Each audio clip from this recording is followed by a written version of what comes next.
You see, Verydarkblackman is a great guy. I love what he does. I watch his videos. I support what he's doing, and I'm a big fan of him. Okay, he's fight for those who cannot fight for themselves and stuff. He's a great guy. Honestly, don't get me wrong, but I just feel like sometimes there are some things that Verydarkblackman does that kind of jeopardizes the case he's fighting and puts the people he's fighting for at the risk of not getting justice. Okay, one of such example is the current case that he's picking up that has to do with the death of the guy Edediri who killed Justice's sister, and as a result of which the Justice's mom and the sister died. You see, you heard about the case that you have already known that there are efforts, something is going on in the background that could put that case at risk, and probably the guys may not get justice. And you did a good thing picking up the fight. You want to fight for those guys. Fine. You went to court the first time, and then you got what I would call privileged information. This information is not information that's in the public, and it's information that can help the case that you're fighting. Now, what you should have done, what I will expect that you do, is keep this information to yourself, first of all, and then take the necessary steps to make sure that you have gotten the evidence that you need for this case before you bring those things in the public. Probably after you have presented that evidence and it has become relevant in the case you're fighting.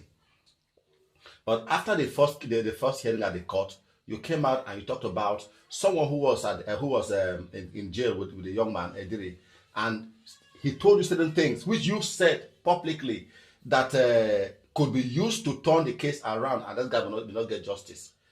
And these things you came out to the public before you even went to do the DNA. You came out to the public and said, "This is what we are going to do. This is what we are going to do. This is what we are going to do." And the reason because the head of the person that was killed is missing, and this case can be skewed if the DNA is not there. And you have not taken steps to ensure that body is even still there in the first place, and also to make sure that it's secured and nothing happens to it until that DNA is done. You came out to the public and put that information out there. Even the people who are defending this guy and try to get a plea bargain for him will watch this video and they'll get this information. If the police are trying to frustrate this case, they'll watch this video and they'll get that information. And what do you expect? Today now you've made another video that you've gone to the mortuary to go and get samples of the deceased so that they can do that DNA test. And then they said they have buried her. They have buried the body part.